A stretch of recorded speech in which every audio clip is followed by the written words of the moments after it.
ساتواں آدمی سنیے، ساتواں آدمی فرمایا رجل ذکر اللہ خالیا ففادت عیناہ، وہ آدمی جس نے تنہائی میں اللہ کو یاد کیا، اکیلا بیٹھا تھا نا تو اللہ کی یاد آ گئی، قیامت کا خوف آ گیا، قبر و حشر کے منظر اس کے سامنے آ گئے، وہ جو اس کے ساتھ بیٹھا کرتے تھے وہ چلے گئے، اس پہ بھی کپ کپی طاری ہوئی، اللہ میرا کیا بنے گا، اللہ میرا کیا بنے گا، اللہ مجھے معاف کر دے، اللہ میں تیری بارگاہ میں توبہ کرتا ہوں۔ وہ رویا، وہ گڑ گڑایا، اللہ کا خوف اس پہ طاری ہوا۔ فرمایا اکیلا بیٹھا تھا، تنہائی میں تو یہ ضمیر پھر بولتا ہے نا کہ تو لوگوں کے سامنے تو بڑا حاجی ہے، لوگوں کے سامنے تو بڑا نمازی ہے، لیکن اصل اعلیٰ حضرت سے پوچھا گیا نیک کون ہوتا ہے؟ فرمایا نیک وہ ہوتا ہے جس کی تنہائی صاف ستھری ہوتی ہے، وہ جو تنہائی میں بھی نیک ہوتا ہے نا، تنہائی میں بھی اللہ کا جسے ڈر ہوتا ہے، فرمایا وہ اصل نیک ہوتا ہے۔ لوگوں کے سامنے تو سارے ہی علامہ ہیں، لوگوں کے سامنے تو سارے ہی حاجی نمازی ہیں،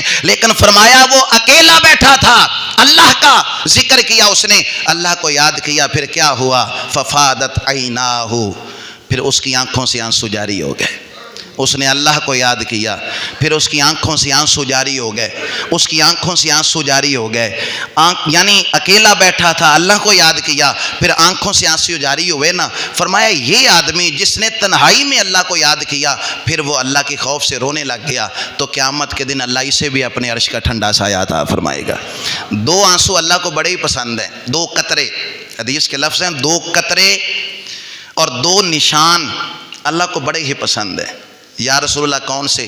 فرمائے ایک وہ قطرہ جو اللہ کے خوف سے آنسوں سے یہ آنکھوں سے نکل آتا ہے، ایک وہ قطرہ جو اللہ کے خوف سے آنکھوں سے نکلا آنسو کی شکل بن کر، اور ایک وہ قطرہ جو اللہ کی راہ میں جب وہ لڑ رہا تھا نا، جہاد کر رہا تھا، تو وہ جو اس کے خون کا قطرہ نکلا۔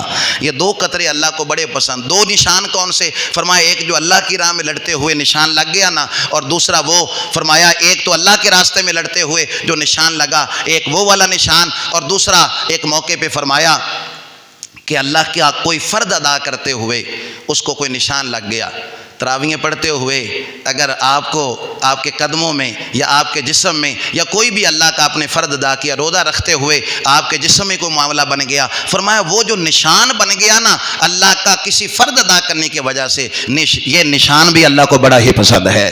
اور ایک حدیث میں میرے نبی نے فرمایا ضروری تو نہیں کہ تمہاری ساری آنکھیں بھیگ جائیں اللہ کے خوف سے، فرمایا میرے امتی مچھر کے پر کے برابر بھی آنسو نکل آیا نا اللہ کے خوف سے، فرمایا اس آنکھ پر اللہ نے جہنم کو حرام فرما دیا ہے۔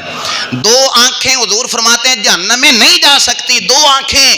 یا رسول اللہ کون سی؟ فرمایا ایک وہ جو اللہ کے خوف سے رونے والی ہے، اور ایک جو اللہ کی راہ میں پہرا دینے والی ہے، وہ جو اللہ کے راستے میں پہرا دینے والی وہ جو آنکھ ہے، فرمایا وہ آنکھ بھی جہنم میں نہیں جائے گی، اور اللہ کے خوف سے رونے والی آنکھ وہ بھی جہنم میں نہیں جائے گی۔ یہ 7 وہ لوگ تھے جن کا ذکر صحیح بخاری میں کیا۔